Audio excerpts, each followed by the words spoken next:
আমি আছি বাংলাদেশ জাতীয়তাবাদী দল বিএনপির কেন্দ্রীয় কার্যালয় গুলশানের কার্যালয়, এবং সেখানে আমার সঙ্গে আছেন বিএনপির মহাসচিব মির্জা ফখরুল ইসলাম আলমগীর। আপনাকে স্বাগত। আমি প্রথম যে বিষয়টি আপনার কাছে জানতে চাই সেটি হচ্ছে যে এই আন্দোলনটিকে আপনি কিভাবে দেখছেন, যে আন্দোলনের ফলে আজকে গত সরকার যেটি পদত্যাগ করলো, সেই আন্দোলনকে আপনি কিভাবে? এই আন্দোলন তো আপনার একদিনের ফসল না। এই আন্দোলন আপনার আওয়ামী লীগ 2009 সালের পরে থেকে, যখন আপনার প্রথম যে আপনার তারা যখন কেয়ারটেকার গভর্নমেন্ট বিধানটা বাতিল করলো, তখন থেকে এই আন্দোলন মোমেন্টাম পেয়েছে। এবং আওয়ামী লীগ সরকারের যে ক্যারেক্টারটা, সেই ক্যারেক্টারটা প্রথম দিকে যা ছিল সরকারের, দেখা গেল যে 2009 সালের পরে আপনার সেটা তার পরিবর্তন হচ্ছে। বিশেষ করে কেয়ারটেকার গভর্নমেন্টের বিষয়টাতে সে এত বেশি একটা আপনার শেখ হাসিনা আহসার এমন একটা স্ট্যান্ড নিল যেটা তার দলের স্ট্যান্ড ছিল না। আবার সে ব্যাক করে নিয়ে আসলো আপনার দলীয় সরকারের অধীনে নির্বাচন, যেটা মূল কারণ আপনার আজকে গণতন্ত্রের যেই পরিণতিটার মূল কারণ। কারণ কেয়ারটেকার গভর্নমেন্ট আপনার সমস্ত দলগুলোই একমত এটা করেছিল, and it was accepted by people. 3টি ইলেকশন হয়েছে, অত ভালো হবে। That was the main reason. এই আন্দোলন আস্তে আস্তে হয়েছে। এরপরে আওয়ামী লীগের দুঃশাসন, দুর্নীতি ধীরে ধীরে ধীরে ধীরে আমরা এক পর্যায়ে গিয়ে পৌঁছেছে। Politicisation of the administration, judiciary, আপনার মিডিয়া কন্ট্রোল, আপনার তার আইনগুলো, ডিজিটাল সিকিউরিটি অ্যাক্ট থেকে শুরু করে সবগুলো মিলিয়ে গোটা দেশকে, জাতিকে, বিশেষ করে ইয়াং জেনারেশনকে বিক্ষুব্ধ করেছে। সর্বশেষ যে আপনার অর্থনৈতিক সমস্যাগুলো দেখা দিয়েছিল, আপনার হাজার হাজার কোটি টাকা পাচার, ব্যাংকের দুর্নীতি, এরপরে আপনার ইনফ্লেশন, জিনিসপত্রের দাম আকাশচুম্বী হয়ে যাচ্ছিল, and there was no control. Mega প্রজেক্টের নাম করে মেগা দুর্নীতি, ফলে এটা তৈরি হয়ে গেছিল।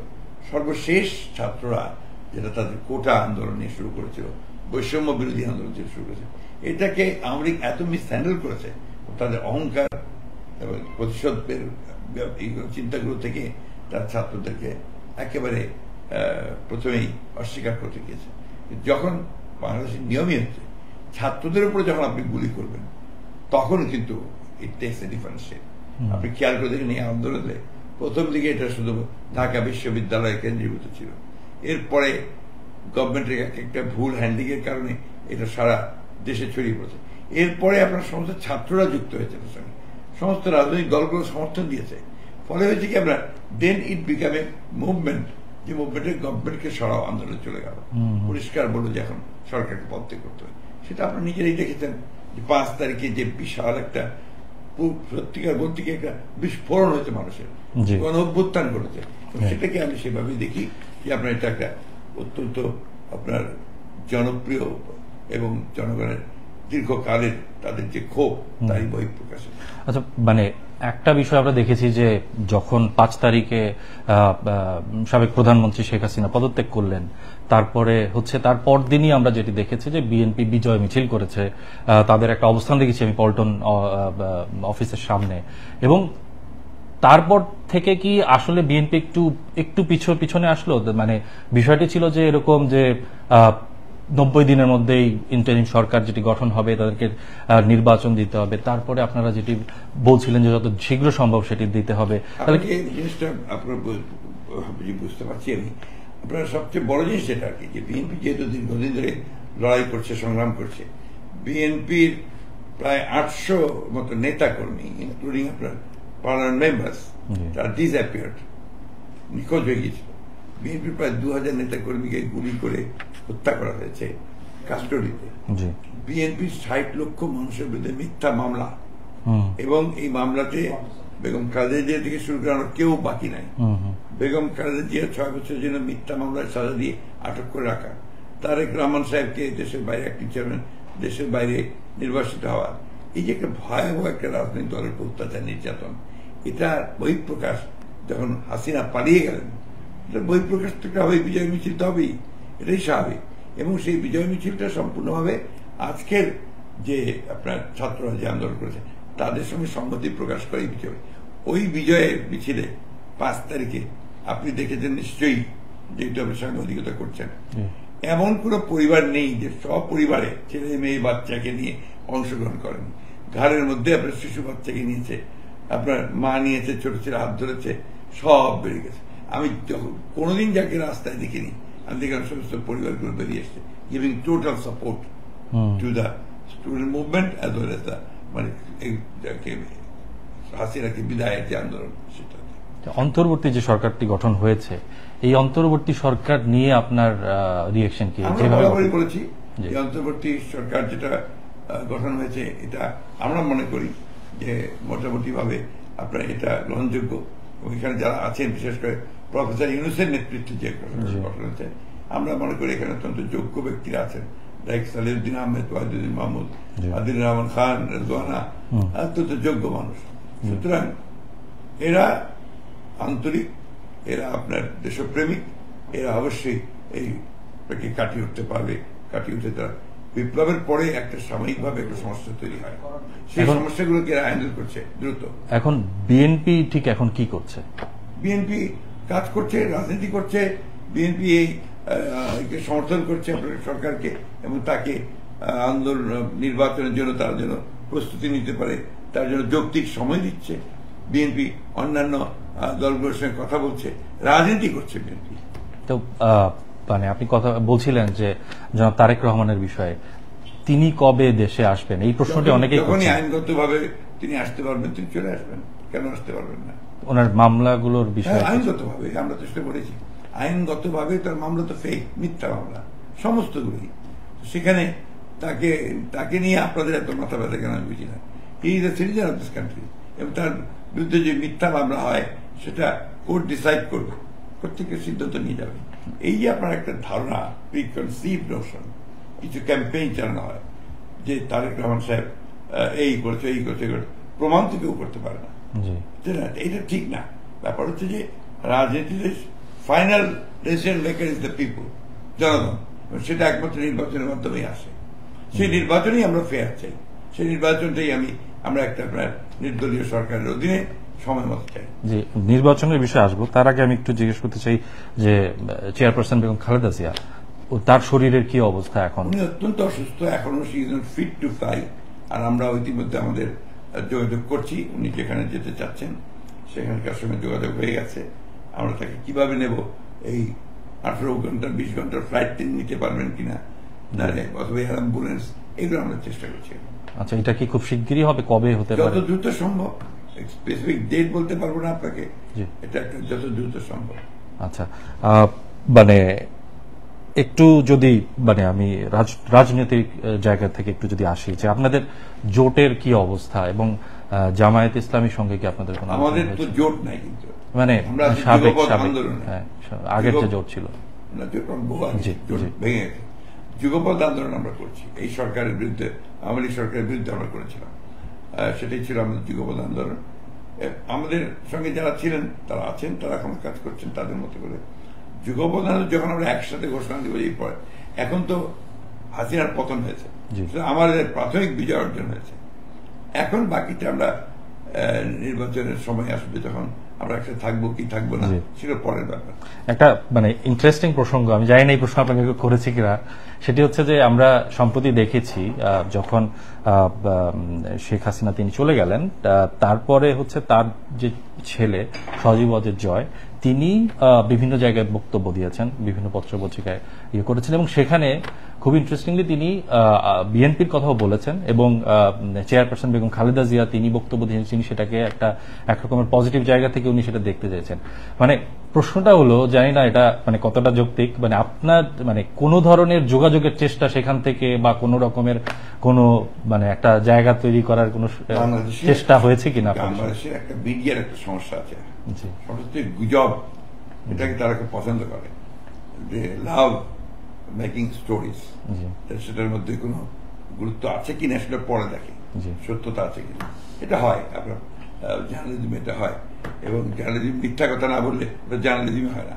এটা বড় বড় বই আছে এটার উপরে, যে ওয়েন মিডিয়া সেজ লাইজ, এগুলো হয়, আছে। আমি এটাকে নিয়ে কিন্তু এতটুকু মানে বলি না, প্রশ্ন করি না।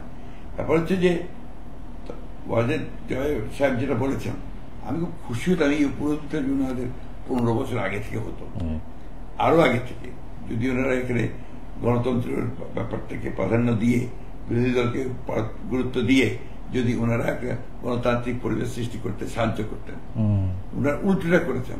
ওনারা একদম পরিসরকে বন্ধ করে দিয়ে, স্পেস একেবারে ক্লোজ করে দিয়ে ওনারা এক নায়কতন্ত্র, আপনার যে যেটাকে আজকাল বলছে কর্তৃত্ববাদী পলিটিক্স এবং একটা ফ্যাসিবাদী পলিটিক্স চাপিয়ে দেওয়ার চেষ্টা করেছেন। এখন ওনারা আগে সেটা প্র্যাকটিস করুক, গণতন্ত্র প্র্যাকটিস করুক, তারপরে যেন মনে করেন যে ওনারা ফিরে আসার জন্য জনগণ তাদেরকে গ্রহণ করবে, আমরা একটা রাজনৈতিক দল হিসেবে তো সেখানে কোনো আপত্তি করবো না। আচ্ছা, মানে এইবার হচ্ছে নির্বাচন প্রসঙ্গে ফিরে আসি। আপনি বললেন যে এই সরকার একটি গ্রহণযোগ্য নির্বাচন করুক, সেটি আপনারা চান। মানে সেটার জন্য ধরেন রাজনৈতিক দল হিসেবে আপনারা এই অন্তর্বর্তী সরকারকে কতটা সময় দিতে চান? এটা ডিপেন্ড করে যে তারা কত দ্রুততার সঙ্গে সেই আপনার ক্ষেত্রটা তৈরি করতে পারছে। এটা মাত্র 7-8 দিন হয়েছে তাদের, এখনই এই প্রশ্ন আসার সুযোগ নেই। আচ্ছা, না মানে আমি এই জন্য বলছি, মানে জাস্ট বোঝার জন্য, সেটি হচ্ছে যে অনেকে এটা বলা মুশকিল আপনার এই মধ্যে। আমাদের তো আমরা দ্রুততম সময় চাই, আর্লিয়েস্ট, কিন্তু সেটা থেকে পরিবেশ তৈরি করতে হবে। তো এখন তো গভর্নমেন্টের মাত্র 7-8 দিন তৈরি হয়েছে, ওনারা নিজেরাই সেট না বসছেন, জানবেন, চেষ্টা করবেন কোথায় কি সমস্যা আছে, ফেয়ার ফ্রি করতে হলে, আপনার নিউট্রাল করতে হলে কাকে কাকে কোথায় বসাতে হবে, কি করতে হবে, দে উইল ডিসাইড। আমাদের সেই কনফিডেন্সটা আছে। আচ্ছা, এবং সেটার জন্য যদি ধরেন মানে 3 মাস তো অন্য বিষয়, 3 মাস একটা সাংবিধানিক জায়গা, কিন্তু সেটা 6 মাস হতে পারে, 1 বছর। নির্দিষ্ট ভাবে এই মুহূর্তে কোন সময়ের কথা বলতে পারবো না, এই জন্য যে আমরা গভর্নমেন্টকে তো দেখছি। 2 নম্বর হচ্ছে যে আপনার আবার এটাও আমরা মনে করব যে একটা অনির্দিষ্ট কালের জন্য এই সরকারে থাকার তো কোনো কনস্টিটিউশনাল রাইটও নেই। সুতরাং তাদেরকে যত দ্রুত সম্ভব নির্বাচনের ক্ষেত্র তৈরি করে নির্বাচন দিতে হবে। আমি যত বিশ্বাস করি তাই করবে। জি, আপনি কনস্টিটিউশনের কথা বলছিলেন, এই কারণে আমি এই প্রসঙ্গটা একটু তুলি। সেটা হচ্ছে যে আপনি দীর্ঘ মানে লম্বা সময়ের একজন পার্লামেন্টারিয়ান, আপনি বাংলাদেশের রাজনীতিতে মানে আপনি বর্ষিয়ান একজন রাজনীতিবিদ। বিষয়টা হচ্ছে যে মানে এই যে বর্তমান যে অন্তর্বর্তী সরকার, একটা আলোচনা হচ্ছে যে একটা রাষ্ট্র কাঠামোর একটা পরিবর্তন, অথবা অ্যাটলিস্ট ইনস্টিটিউশনগুলোতে বা কিংবা কিছু জায়গায় পরিবর্তন, নানান রকমের আলোচনা হচ্ছে। কোনো স্পেসিফিক আলোচনা বা স্পেসিফিক ঘোষণা আমরা সরকার থেকে এখনো সেভাবে পাইনি। এমনি কথা হচ্ছে, আলোচনা হচ্ছে, বিভিন্ন ফোরামে হচ্ছে। সেই জায়গা থেকে প্রশ্ন আপনার কাছে যে মানে যদি সাংবিধানিক পরিবর্তন লাগে, এমন কোন পরিবর্তন সেটা চান, সেটা কি পরিবেশ বা সেটা কি সুযোগ আছে কিনা, যে বর্তমান যে আইনি কাঠামো? সাংবিধানিক পরিবর্তন তো কোনো আপনার অনির্বাচিত সরকারের পক্ষে করা সমীচীন নয়, 1। 2 নম্বর হচ্ছে যে আপনার আমাদেরও 31 দফা আমরা দিয়েছি, আপনারা জানেন। সেই 31 দফার মধ্যে আমাদের সংবিধান পরিবর্তনের কথা সুস্পষ্ট বলা আছে। কারণ আমরা মনে করি বর্তমান যে সংবিধান, এই সংবিধান মানুষের কল্যাণ বয়ে আনতে পারে না। সুতরাং এই সংবিধানকে পরিবর্তন করতে হবে। সেটা পরিবর্তন করতে হবে তো আপনাকে জনপ্রতিনিধিদের দিয়ে, জনপ্রতিনিধিদের দিয়েই আমরা সেটা করার পক্ষপাতী। আমরা সেই জন্যই বলেছি যে আমরা মনে করি যে that should be the sooner the better, একটা পার্লামেন্ট নির্বাচন করা বা আপনার গণপরিষদ গঠন করা, যাই বলি না কেন, গঠন করে ওই আমাদের বলা আছে আমাদের 31 দফায় যে একটা আপনার কনস্টিটিউশনের একটা কমিশন তৈরি করা, তার অ্যামেন্ডমেন্টের জন্য, পরিবর্তনের জন্য। এই জিনিসটা আমরা বলেছি। আমরা জুডিশিয়াল কমিশন তৈরি করতে বলেছি, বিচারিক ব্যবস্থাটাকে সঠিক করার জন্য। এই কথাগুলো আমরা আগে থেকে বলছি, বলে আসছি। এখন যদি কেউ মনে করে যে রাষ্ট্র সংস্কার মানে গুটিকত লোক রাষ্ট্র সংস্কারের কথা বলবেন, ওইটা তো জনগণ গ্রহণযোগ্য হতে হবে, তো নাহলে তো ওটাও ওটা কর্তৃত্ববাদী হয়ে যাবে। সেই কারণে সবাই সব দিক চিন্তা করে নিঃসন্দেহে জনগণের প্রতিনিধিদের দ্বারা আপনার কনস্টিটিউশন চেঞ্জ হওয়া উচিত। সেটা তার মানে কি পরবর্তীতে নির্বাচিত সরকার আসবে? আমি তো সেটা বলছি, সরকার না, নির্বাচিত পার্লামেন্ট থাকতে হবে যারা আপনার কনস্টিটিউশন চেঞ্জ করতে পারে, এমন করবে। সেটা আপনার গণপরিষদ হতে পারে, গণপরিষদ হতে পারে। এটা আলোচনার মাধ্যমে হবে, ডায়ালগের মাধ্যমে হবে, দলগুলোর সঙ্গে ডায়ালগ হবে, স্টেক হোল্ডারদের সঙ্গে ডায়ালগ হবে। আলোচনা ছাড়া গণতন্ত্র কখনো আপনার করা যায় না। কারণ আপনি একটা জিনিস খেয়াল করে দেখবেন, এবার যে হাসিনা যখন পদ ত্যাগ করলেন, তখন কিন্তু আর্মি চিফ একটা বিরাট একটা প্যাট্রিয়টিক কাজ করেছেন।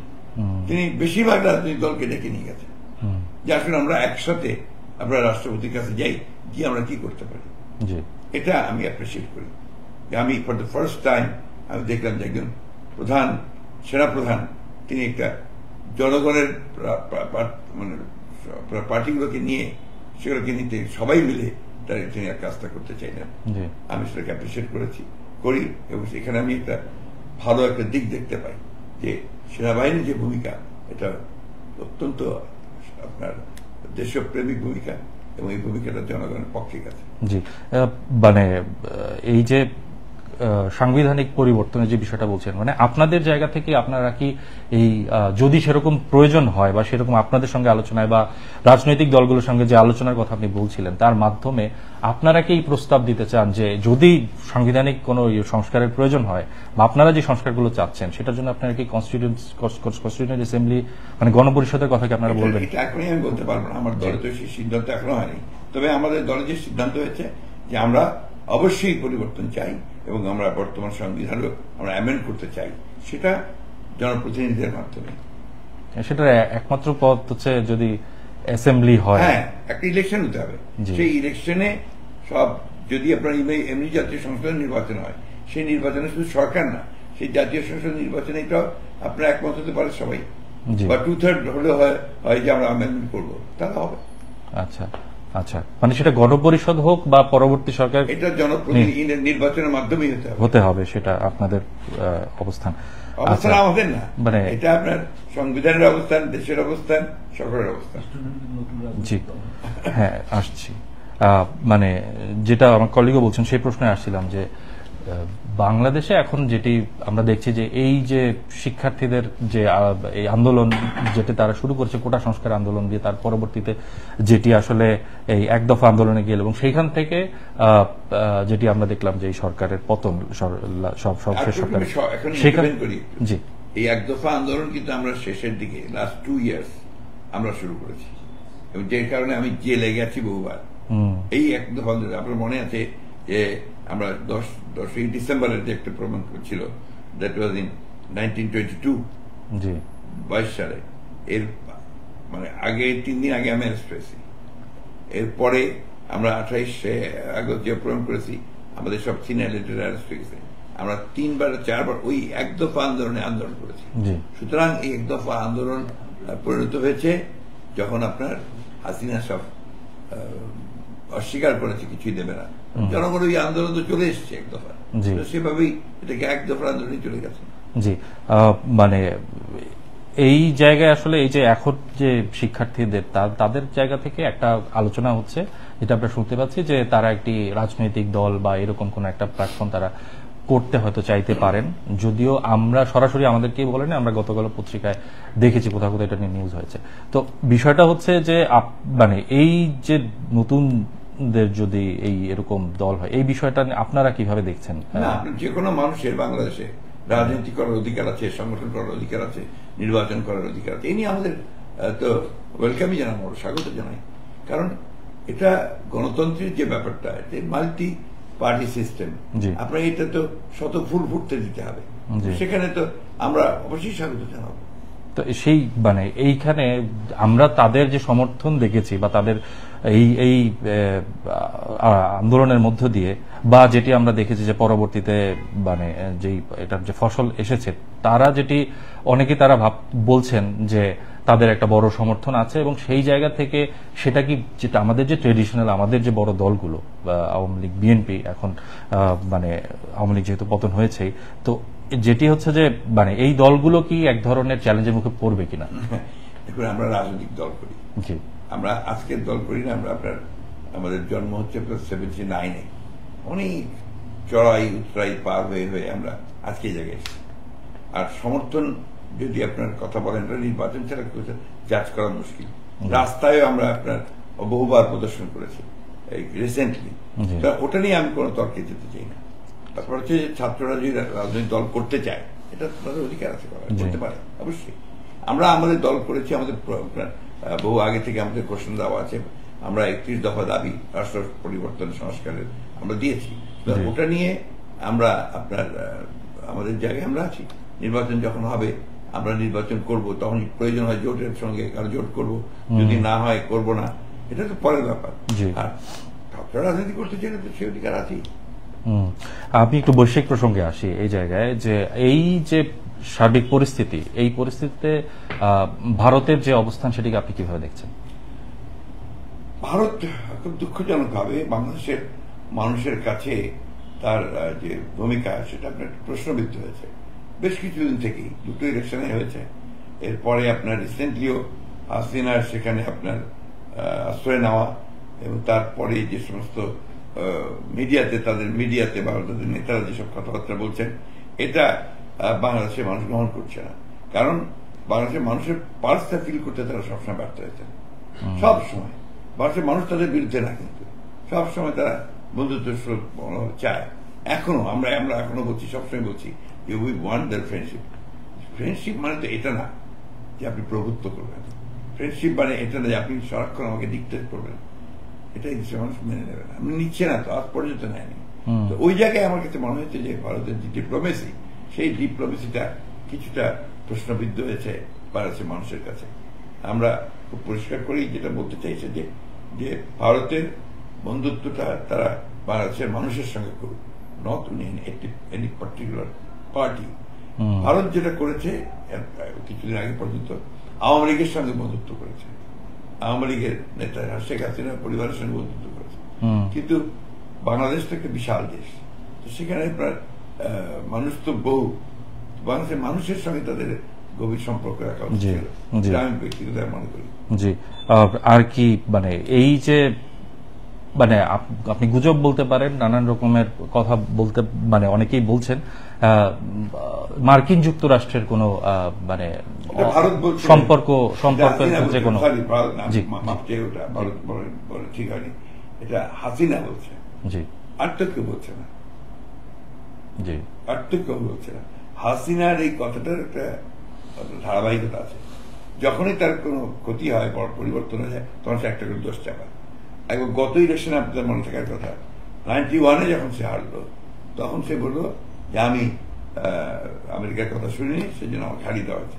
আবার 2001-এ যখন আপনার উনি হেরে গেলেন, তখন বললেন যে গ্যাস পাইপলাইন দিতে চাইনি, সেই কারণে আমার বলি। আর এবার উনি বলছেন যে মার্কিন যুক্তরাষ্ট্র সেন্ট মার্টিনকে দিতে চাইনি দেখে আমার, উনি একবার ভুলটা হচ্ছে না, একবারও ফিল করছেন না যে মানুষ তাকে চাচ্ছে না। মানুষ কেন চাচ্ছে না? আমরা পতন হচ্ছে মানুষ চায় না বলেই। She could not read the writings of the wall. মানুষের চোখের ভাষা উনি বুঝতে পারেনি। পলিটিক্সের ওই জায়গাটাই সবচেয়ে আসল। এটা আমাদের দেশের মতো থার্ড ওয়ার্ল্ড কান্ট্রিগুলোতে এই ভুলগুলো অনেকেই করে বলেই তাদের পতন হয়। এই জিনিসটা মানুষকে বুঝতে হবে, নেতাদেরকে, যে মানুষ কতক্ষণ পর্যন্ত আমাকে চাচ্ছে, কতক্ষণ পর্যন্ত আমাকে চাচ্ছে না। এটা তো ডেমোক্রেটিক। গায়ের জোরে যদি উপোস থাকতে চায়, তার পরিণতি এটাই হয়। বন্দুক দিয়ে, আর সেই পুলিশগুলো গেল কোথায়? সেই রাষ্ট্র গেল কোথায়? কোন সেভার দাঁড়িয়ে থাকবে চুপচাপ। তো এই জিনিসটা বোঝেন না ওনারা। এত লক্ষ লক্ষ মানুষ কেন বেরিয়ে আসলো রাস্তায়? সারা দেশে কোটি মানুষ রাস্তায় বেরিয়ে আসলো কেন? Because she was at that time not wanted by the people. জি, বাংলাদেশের অন্য কোন কনস্পিরেসি চিন্তা করলে তো ভুল করা হবে। আচ্ছা, বাংলাদেশের এখন মানে আমি একদম শেষ দিকে চলে এসেছি, মানে বাংলাদেশের রাজনৈতিক ভবিষ্যৎ কি দেখছেন? মানে এই জায়গা থেকে আমি ব্রাইট দেখছি, আমি তো খুব আশাবাদী। বিশেষ করে তরুণদের রাজনীতি অংশগ্রহণ নিয়ে আমি কিন্তু খুব আশাবাদী। আমি আমার বক্তৃতায় সবসময় বলতাম পতন হবে না যতক্ষণ পর্যন্ত তরুণরা জেগে না উঠবে। আপনি খেয়াল করে দেখবেন আমার বক্তৃতাতে সবসময় বলছি জাগো। আমি নজরুল ইসলামের কবিতার কথা বলেছি, আমি সুকান্তের কথা বলেছি, রবীন্দ্রনাথের কথা বলেছি, যে তরুণদেরকে জাগতে হবে। সেই তরুণরা জেগে উঠেছে বলেই পরিবর্তন হয়েছে। আমি অত্যন্ত আশাবাদী। আমাদের তরুণরা যে পারে সেটা প্রমাণ করেছে, এবং যেহেতু দেশ রাজনীতি সম্পর্কে তারা চিন্তা করছে, এটা আমার জন্য অত্যন্ত আশাব্যঞ্জক। ধন্যবাদ আপনাকে আমাদের সঙ্গে যোগ দেওয়ার জন্য ডয়চে ওয়েলের আলোচনায়। ধন্যবাদ আপনাকেও। আমি শুধু একটা অনুরোধ আমার থাকবে, সব আপনার কাছে, আপনার মধ্যে সকলের কাছে, যে বাংলাদেশের পরিবর্তনটাকে পজিটিভ হিসেবে সবাই যেন নেয়। It's a real change. ইতিবাচক হিসেবে নিয়ে আমরা যে পরিবর্তনকে সমর্থন দেই, তাহলেই বাংলাদেশের ভবিষ্যৎ আরো ভালো হবে। ধন্যবাদ আপনাকে। দর্শক, আপনাদেরও ধন্যবাদ ডয়চে ভেলের এই আলোচনায় যোগ দেওয়ার জন্য। আমরা পরবর্তীতে আবার অন্যান্য লাইভ নিয়ে আপনাদের সঙ্গে আসবো। ধন্যবাদ।